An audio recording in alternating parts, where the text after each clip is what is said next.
Hello class and professor, my name is Sevak Chilingarian. I am presenting chapter 2, which is about assimilation and pluralism.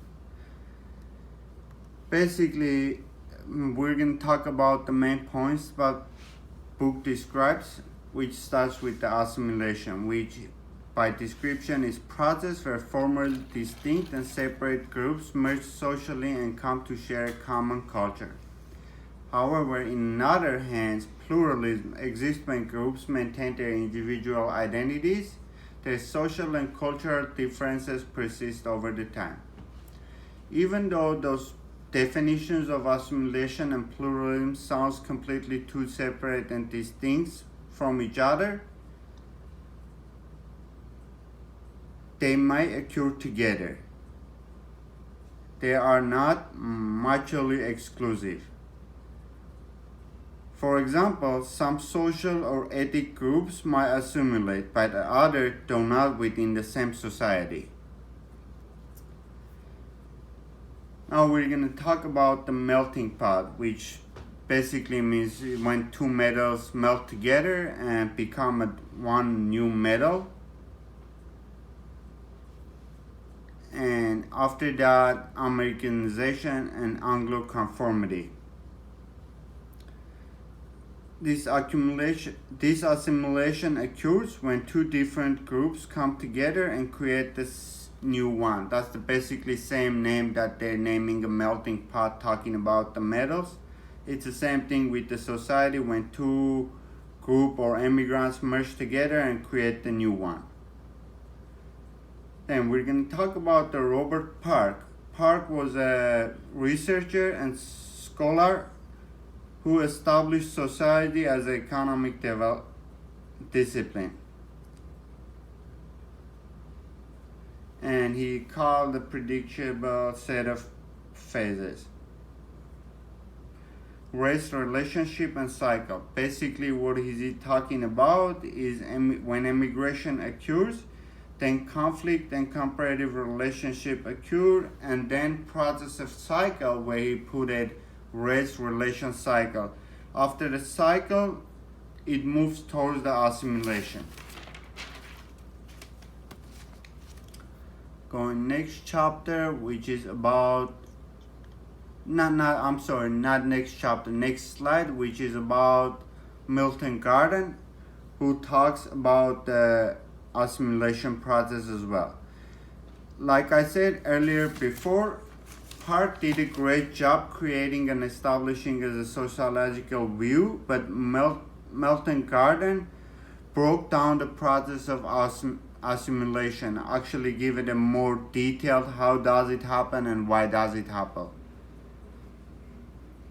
He talks about the cultural assimilation, which includes the language, values, and ideas people use to organize their own lives. Then he talks about the social structure, which might include group, organization, communities, and families to merge and develop in new society. And also he broke down the social structures is separated to primarily and secondarily sectors, where primary sector includes the personal and intimate relationships, whereas secondary sector talks about group organizations that are public or less personal. Earliest stage of assimilation for Garden was accumulation or cultural assumptions. Cultural assimilation, integration or structural assimilation, or intermarriage or martial assimilation. I'll go in the next slide, which talks about the human capital theory.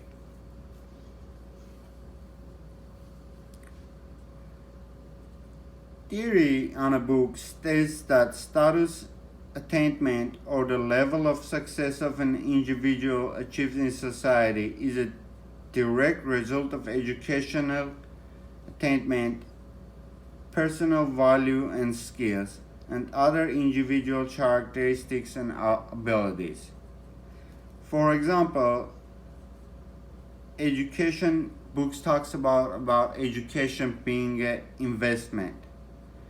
Basically, greater you invest on a higher education, there are more probability you're gonna success in the new society.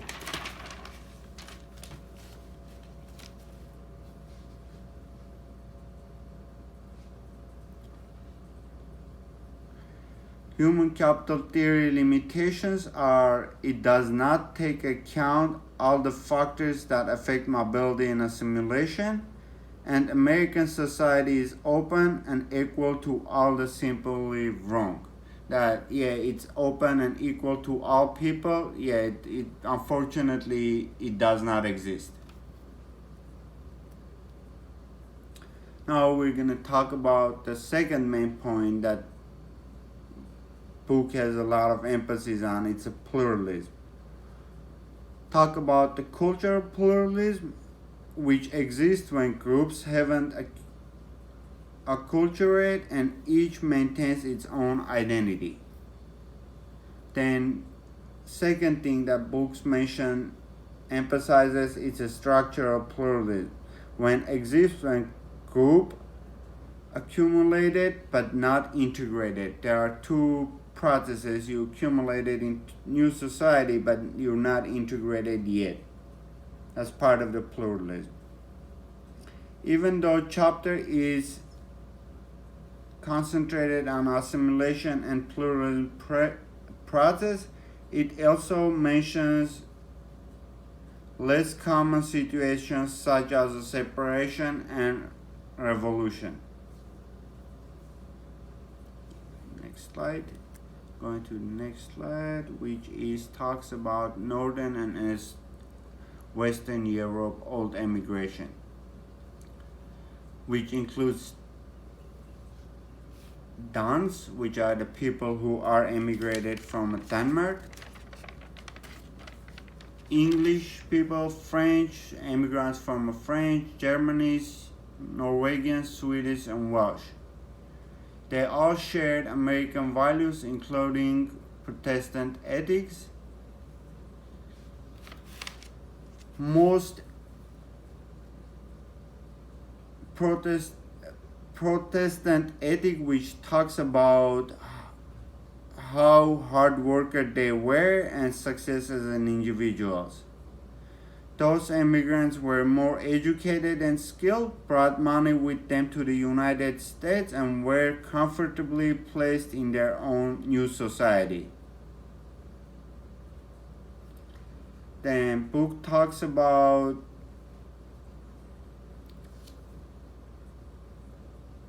politics, which is very hard whether you're talking about pluralism or assimilation. To create your own politics, you have to create your own, within your new society, you have to establish a bonds and creating economic connections with mainstream society, otherwise you will not be successful. Then it talks about labor unions.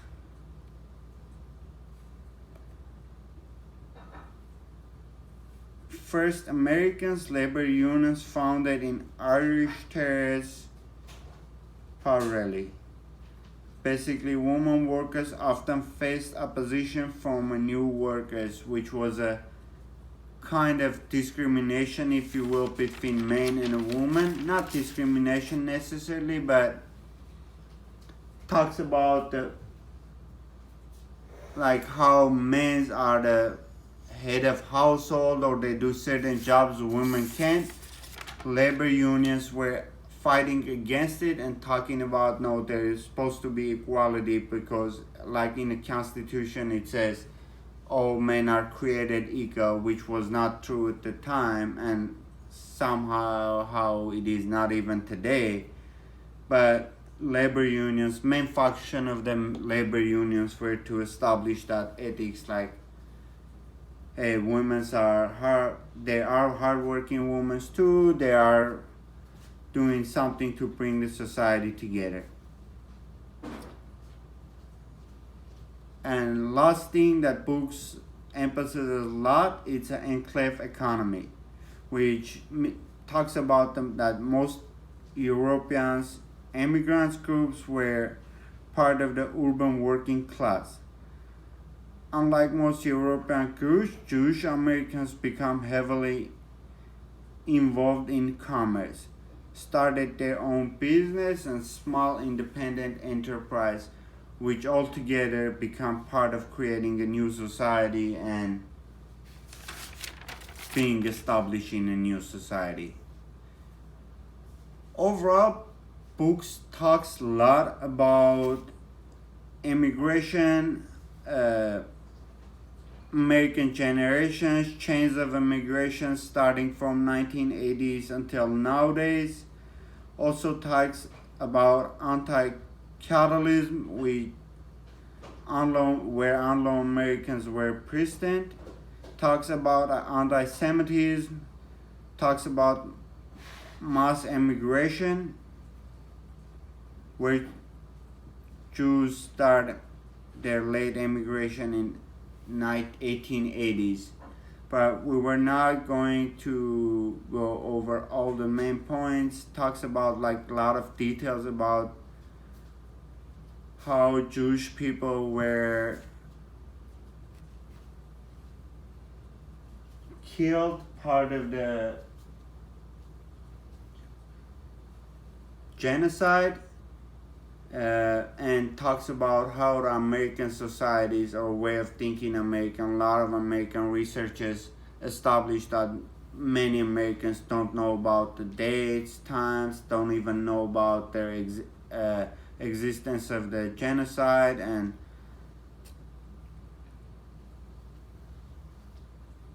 overall, it's book talks a lot of details about all the immigration process, which I'm not going through. All of us actually gonna read the chapter 2, like Professor mentioned, fully and completely. And whatever I left it behind and did not mention it, I'm so sorry, but this will conclude my presentation for today. Thank you.